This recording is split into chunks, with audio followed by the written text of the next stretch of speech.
XXIe siècle. En Allemagne, les réfugiés et les migrants préparent leur avenir. Nous sommes comme vous. Nous voulons vivre en paix, en sécurité. De grands espoirs pour une vie meilleure. Au Japon, la campagne pour protéger un peuple autochtone.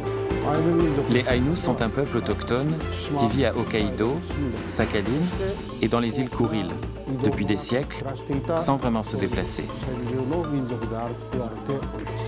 Menacés de disparition, leur culture perdure.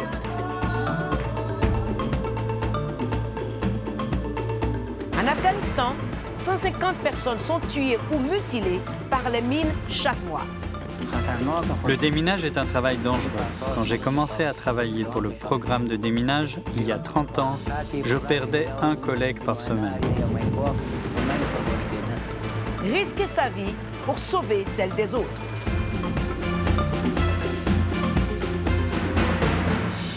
Bonjour et bienvenue dans le XXIe siècle. Je suis Angélique Kidjo et j'ai le plaisir de vous retrouver pour un nouvel épisode. Plus d'1 million de personnes ont rejoint l'Allemagne depuis 2 ans, fuyant des pays comme la Syrie et l'Afghanistan. Malgré le traumatisme, la plupart sont décidés à se construire un avenir meilleur.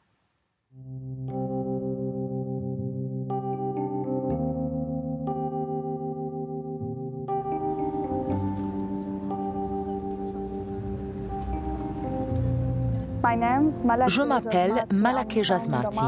Je viens de Damas, de la Syrie en fait, du centre de Damas. Je suis fière d'être de Damas, la plus ancienne capitale du monde. Je m'appelle Ahmad Wali.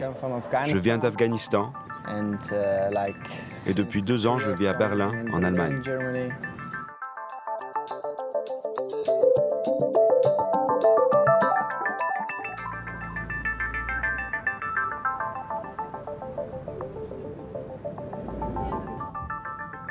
Dans notre culture, on ne se décrit pas.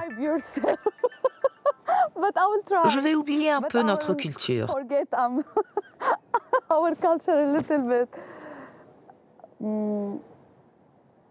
Je pense que je suis une femme intelligente. J'ai grandi dans un milieu politique. J'ai un intérêt et un talent pour la politique depuis l'enfance.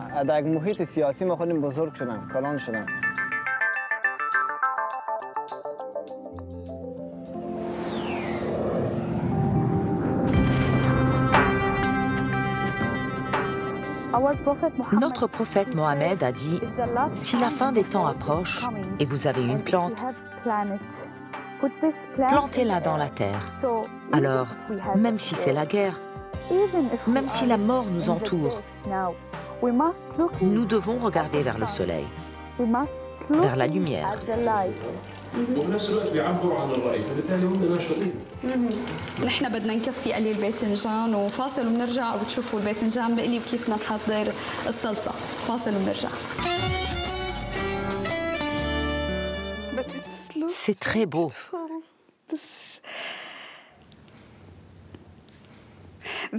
C'est mon premier rêve et oui, il se réalise.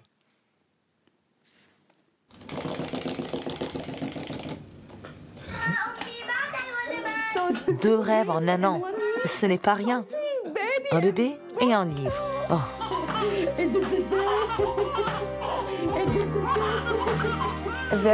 Ce sont des rêves importants pour moi. D'avoir eu un livre et d'avoir eu un bébé. Ce sont 2 choses qui assurent une continuité, même après la mort.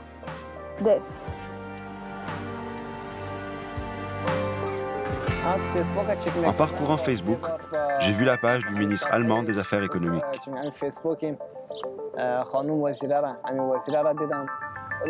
Sur un coup de tête, je lui ai écrit pour lui demander un stage dans son bureau.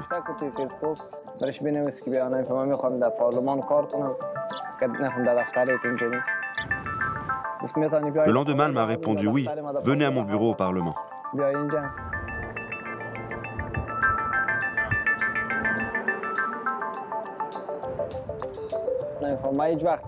J'ai toujours dit que je ne suis pas venu en Allemagne pour dormir dans un refuge. Je ne suis pas là pour manger, boire et porter de beaux vêtements. Je suis là pour atteindre mes objectifs.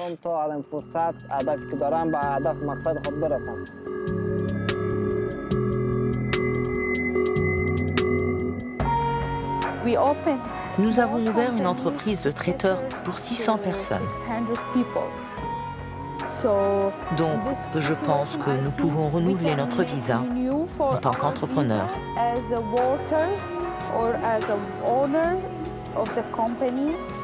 Parce que nous n'avons pas besoin d'aide du gouvernement.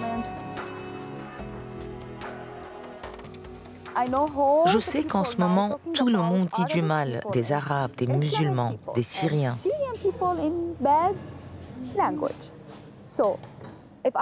Alors, si je veux dire merci, ou pour ouvrir un dialogue, la nourriture aide à créer des liens.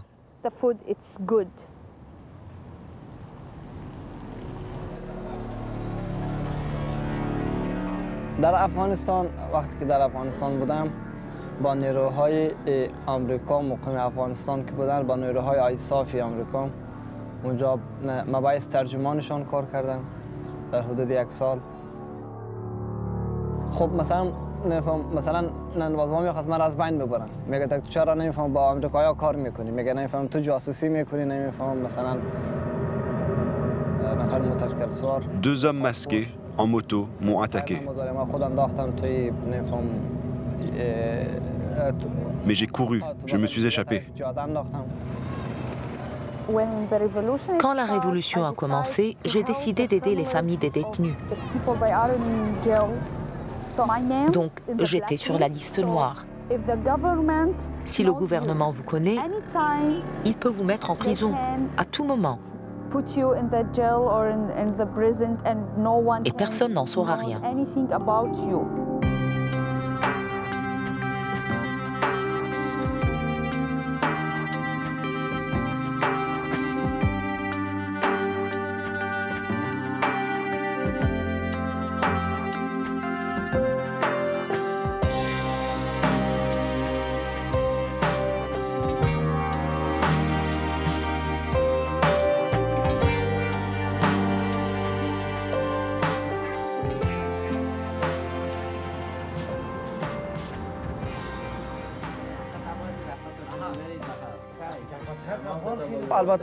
Avant ce stage, j'aidais déjà des amis.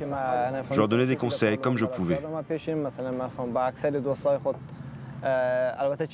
Je recevais des appels à l'aide 1 ou 2 fois par jour.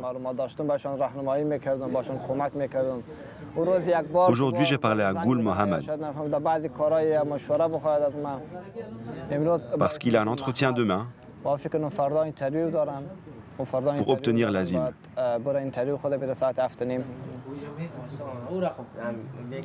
Tu as monté un dossier pour l'asile? Mon cas est clair. Par exemple, je vais leur raconter ma vie, mon passé, ce qui me passe par la tête, ce qui se passe. Quoi qu'il demande, dis la vérité. Ton itinéraire, le nombre de pays que tu as traversés et lesquels. Ne mens pas.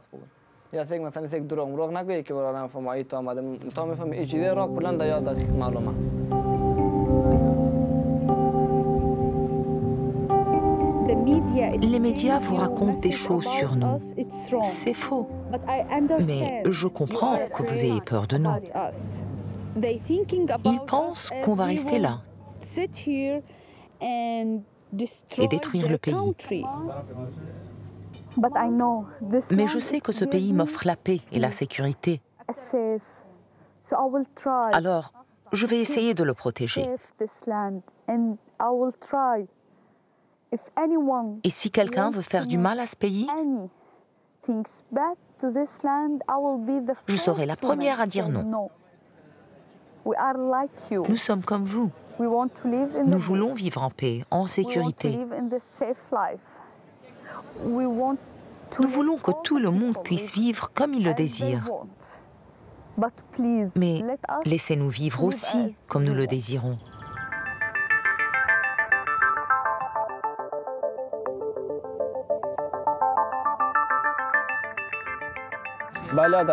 Trouver un emploi, surtout pour un réfugié, c'est difficile. Le plus grand problème, c'est la langue.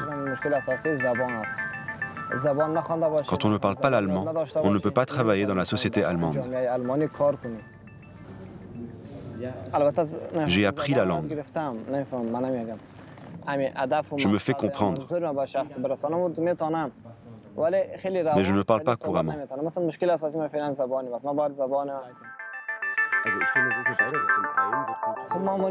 Ce n'est pas comme chez moi et je me sentirai toujours étranger. Mais malgré ça, j'aime le peuple et le gouvernement de l'Allemagne. Ils ont donné tant d'aide à tant de migrants.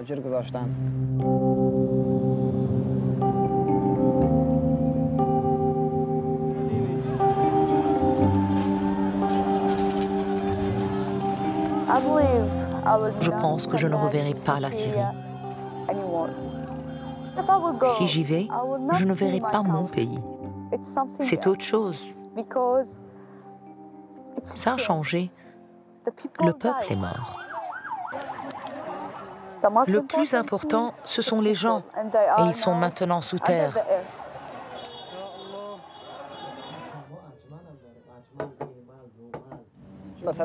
J'ai peut-être un problème maintenant. Les Afghans, les Syriens, les Irakiens, les Iraniens ont des problèmes. Mais demain, ce seront peut-être les Européens. Les humains devraient s'entraider, se donner la main et s'aider les uns les autres. Tu es célèbre parce que tu travailles au Parlement, non? Oui. Je suis fier de toi. Tu fais du bon travail. Nous sommes différents de bien des façons. La langue, la culture, le peuple, la réflexion, différents. Mais je ne peux pas m'arrêter à la différence. Je veux partir de nos points communs. Nous avons deux yeux. Nous avons un esprit, des idées, et je veux partir de là.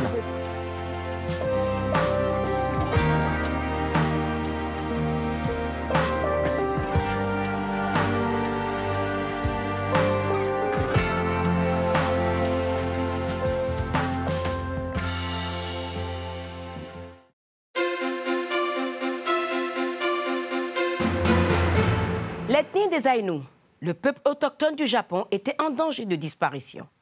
Dans le passé, ils furent victimes de politiques d'assimilation. Mais aujourd'hui, beaucoup luttent pour faire vivre leur culture.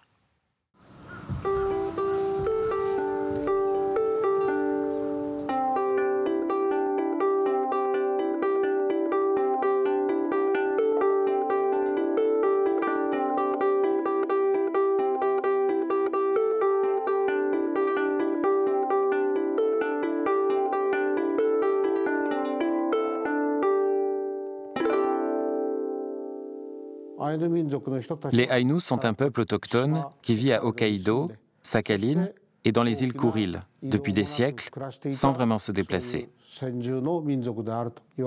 Entre 1871 et 1876, le gouvernement japonais a forcé les Aïnous à devenir des citoyens japonais sans leur consentement. La langue aïnou était interdite et on les forçait à parler japonais. Leurs terres sont devenues publiques et leur style de vie, fondé sur la chasse, la pêche et la cueillette, a été banni.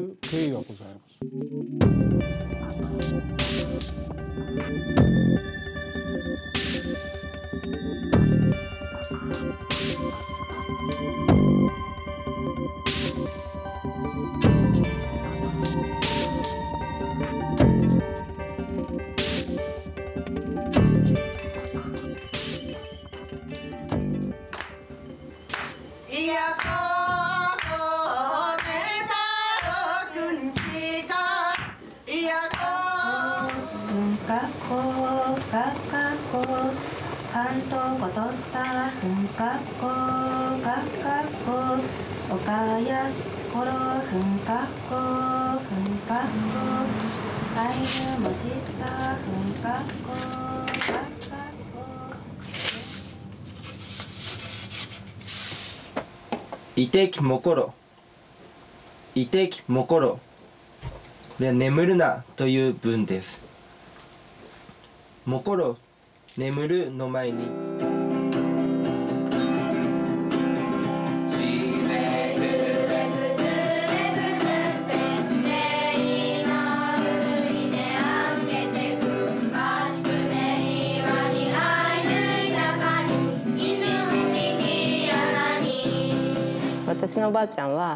Ma grand-mère a grandi en écoutant la langue aïnou. Alors, quand j'étais enfant, elle me parlait japonais avec des mots aïnou.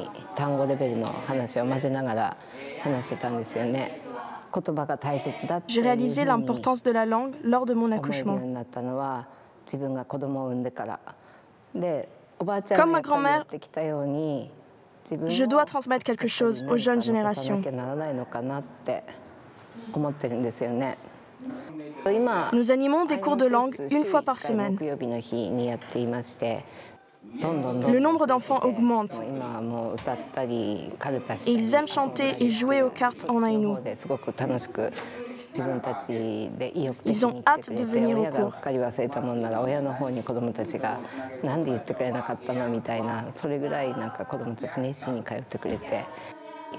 C'est très important de développer leur écoute de la langue aïnou. Nous plantons la graine chez ces enfants. En grandissant, si au moins l'un d'eux veut préserver la langue aïnou, alors ce sera transmis à la génération suivante.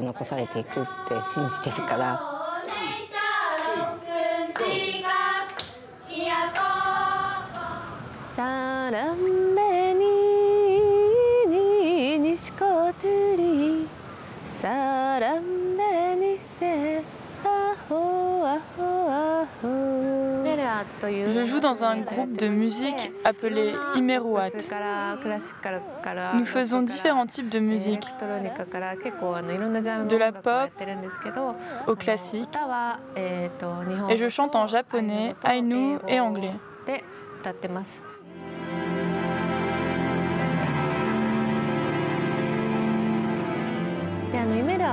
Imeruat signifie éclair qui illumine en aïnou. J'ai des racines aïnou, alors je l'intègre naturellement à ma musique.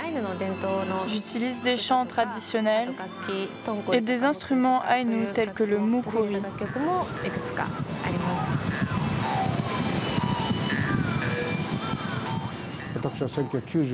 Depuis 1996, je participe à des réunions pour les droits autochtones à Genève. Et j'ai découvert que d'autres autochtones disent la même chose que nous.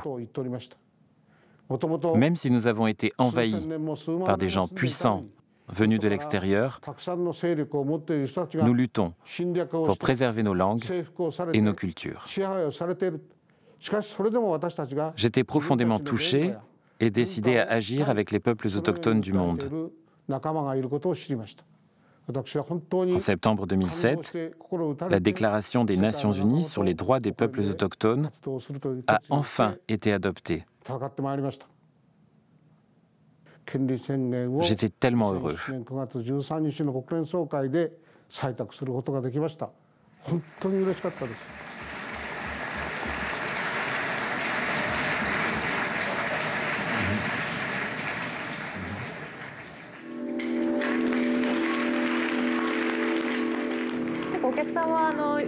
La plupart des gens dans le public viennent sans connaître les aïnous. Ils sont exposés à la culture pour la première fois avec Imeruat. Beaucoup s'y intéressent. Quand ils entendent l'instrument mukuri, le silence envahit la salle de concert et les gens sont souvent surpris. Même au Japon, il n'y a pas beaucoup de possibilités de s'exposer à la langue et à la culture aïnou.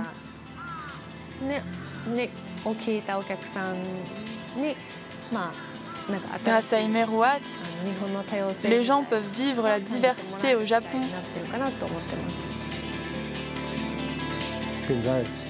D'ici 2020, quand les Jeux olympiques et paralympiques auront lieu au Japon, nous aurons un parc national et un musée Aïnou pour promouvoir une compréhension nationale de l'histoire et la culture Aïnou. Nous suivons l'exemple des peuples autochtones d'autres pays développés. Nous voulons que la population japonaise comprenne la Déclaration des Nations Unies sur les droits des peuples autochtones. Et avec nos collègues dans le monde et le peuple du Japon, nous espérons créer une société où les Aïnous peuvent vivre avec fierté.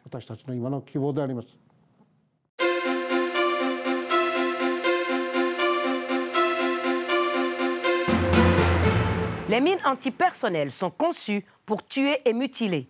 Et c'est précisément ce qu'elles font en Afghanistan. Nous passons la journée avec un démineur qui risque sa vie pour en sauver d'autres.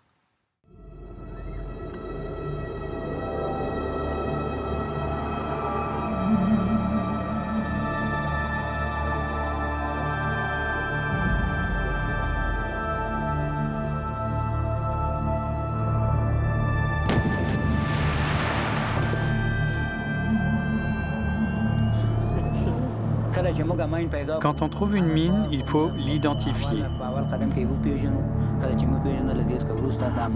On délimite une zone de sécurité et on crie « mine ». Ensuite, on informe le chef d'équipe. Quand tout le monde a quitté la zone, le chef d'équipe neutralise la mine avec des explosifs. Ça se fait en fin de journée de travail.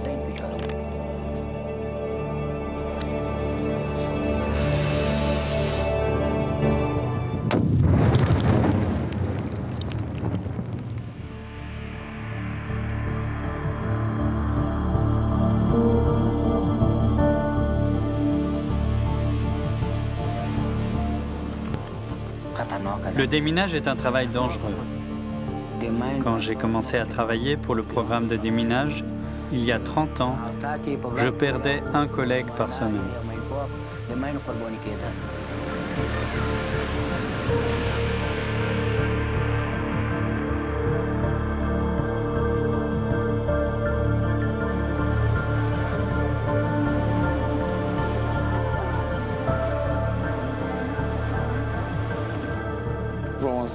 Beaucoup d'incidents liés aux mines ont encore lieu en Afghanistan. Tous ces récits vous donnent les larmes aux yeux. Vous pourriez tourner des centaines de documentaires. Il y aurait encore des histoires à raconter. Il y a tellement d'accidents.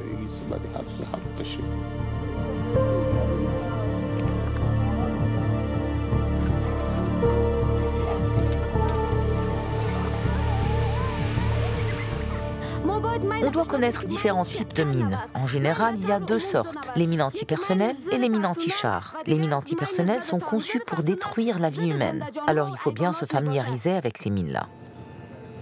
Aujourd'hui, je suis heureux d'être démineur. Nous avons déminé le terrain de l'université de Kaboul. Les gens peuvent donc s'y balader, y étudier sans risque. Nous sommes seuls quand nous neutralisons les mines. Tout dépend de nous. Mais nous le faisons pour servir notre peuple et notre pays.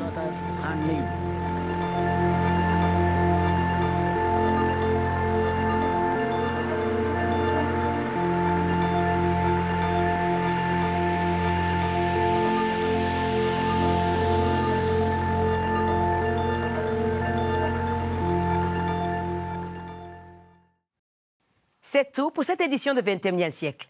Partagez les histoires du monde. Je suis Angélique Kidjo et j'aurai le plaisir de vous retrouver pour notre prochain épisode. Au revoir.